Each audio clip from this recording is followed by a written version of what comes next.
tumayo para sa ating panalangin. Yapan, maaari mo ba pangunahan ang ating panalangin?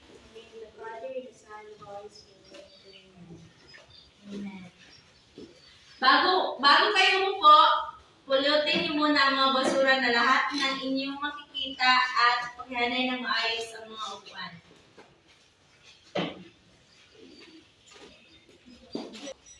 May lumiban ba sa ating klase ngayong araw? Wala po, teacher. Maaari mo bang tumayo lahat ng lalaki? May lumiban ba sa inyo? Mabuti. Ang mga babae naman? May lumiban ba sa inyo? Wala po, teacher. Mabuti.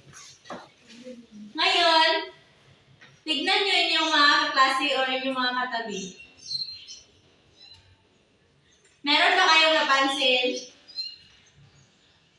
Maaari mo bang ilarawan niya pa kung ano yung naobserbahan o iyong nakita batay doon sa inyong nakita o naobserbahan? Ang nakita ko po ay, ang na-observe ko po, mga classmate ko po ay may iba't ibang ugali at kapadandahan. Mabuti. So, sa puntong ito, meron ba kayong ideya kung anong magiging paksa natin sa araw na ito? Wala po, teacher. Bago tayo dadako sa ating talakayan ngayong araw, maaari nyo bang basahin ang ating alituntunin na dapat nating sundin sa ating klase? Alituntunin. Makinig ng mabuti sa guro. Itaas ang kanang kamay kung nais mong sumagot. Magkilahok sa oras talakayan. Anak na Makinig ng mabuti sa guro. Itaas ang kanang kamay kung nais mong sumagot. Makilahok sa oras ng talakayan. Respetuhin ang guro at mga kaklase. Okay. So, ang ating paksa ngayong araw ay patungkol sa pang-uri sa paglalarawan ng katangian ng pangalan. Tayo na ating layunin, mga bata. Sa kapustahan ng sesyon, ang mga ag-aaral ay inaasahan na tutukoy ang kahulugan ng papuri, nakakalikha ng mga pangungusap gamit ang masasalang papuri, at napakawalahan ng gamit ng papuri sa kaparawan ng pamumuhay. So, ano nga ba ang pag-uri? Maaari mo bang basahin doon kung ano ang kahulugan ng pag-uri? Papuri. Ito ay isang bahagi ng panalitang tumuturing sa pangalan. Salitang naglalarawan ng uri o katangian ng tao, bagay, hayop, o kapangyarihan. So, ang pag-uri ko, naglalarawan ng pangalan. So, mayroong tatlong kantasan o anyo ang pag-uri. Ito ay ang lantay, pahambing, at pasuktol. Maaari mo bang basahin ng sabay-sabay ang kahulugan ng lantay, mga bata? Ito ang pinakasimpleng paraan ng paglalarawan ng pangalan. So, ang lantay, ito ang pangkaraniwang anyo o antas ng pag-uri na kung saan naglalarawan sa pangalan ng walang paghahambing. Dito naman tayo sa ikalawang anyo o antas ng pag-uri, ang pahambing. Pinaghahambing ang katangian ng dalawang pangalan o panghalik. Halimbawa, mas matangkad, mas matalino, mas maganda. Ito ang anyo ng pag-uri na pinaghahambing ang dalawang katangian ng pangalan. Dito naman, dadako naman tayo sa ikatlong anyo ng pang-uri, ang pasukdol. Maaari niyo bang basahin ng sabay-sabay?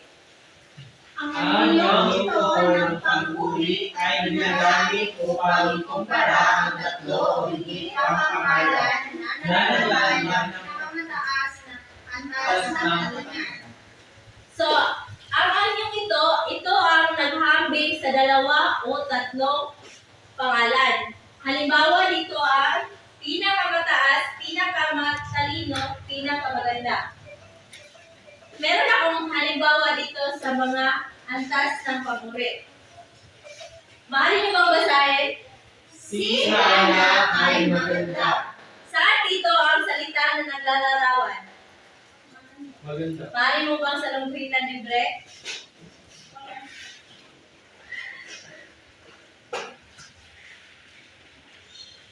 Okay, magaling. Sa tingin nyo, taas ng papuri ito nabibilang?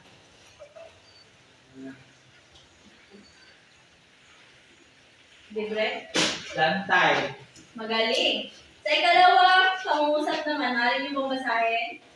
Siya ay mas matangkad kaysa sa kanyang kapatid.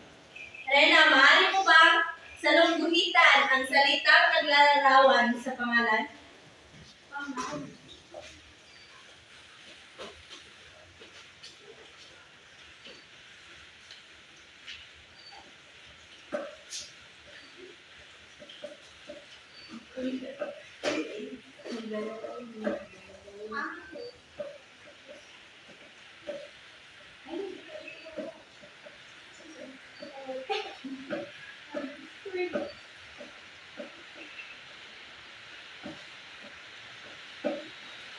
Mabuti.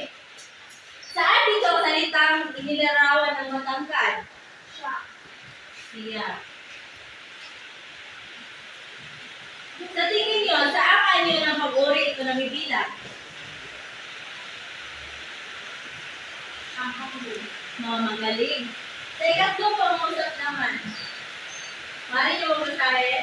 Siya ang pinakabilis na natakbo sa kapulitan. Maaari mo ba salungguhitan ang salita naglalarawan sa pangalan?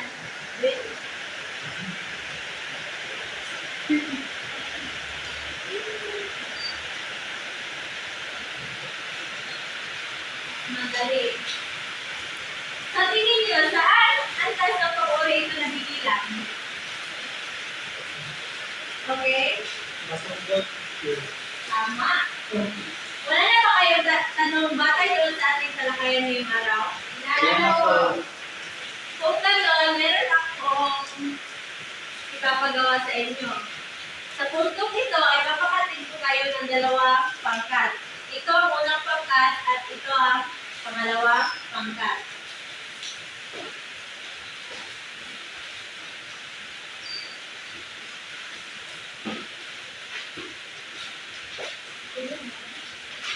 Pero bago yan, bago nyo gawin, maaari nyo bang basahin ng panuto, pangkat 1? Nilalangin na ang lahat na kapuri ng marami sa bawat kapusa. Sulat na kapuri. At ang pangkat 2 naman. Gumawa ng tatlong pangungusap gamit ang mga sumusunod na pangpuri. Isulat ang bawat antas ng pangpuri. Pero bago nyo gawin yung iyong pagkakagawain, ay meron ako dito incentive chart na ang aso ni Alma. Kung sino ang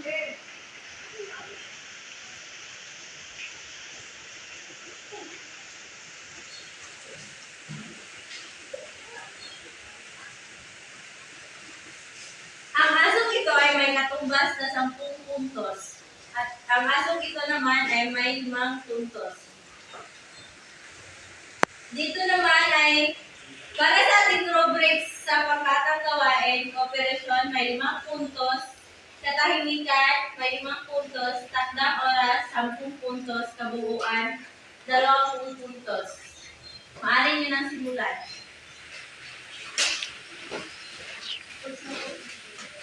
Tapos na ba? Yes? Okay. Ngayon, may paggawa ko sa inyo na individual na gawain.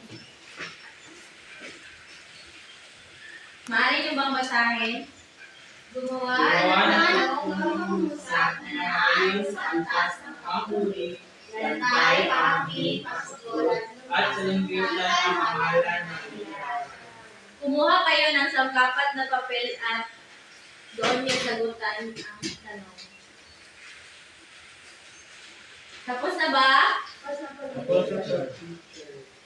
Dahil wala na kayong tanong batay doon sa ating talakayan ngayong araw, dito lamang tayo nagtatapos. Paalam mga bata. Paalam po, teacher.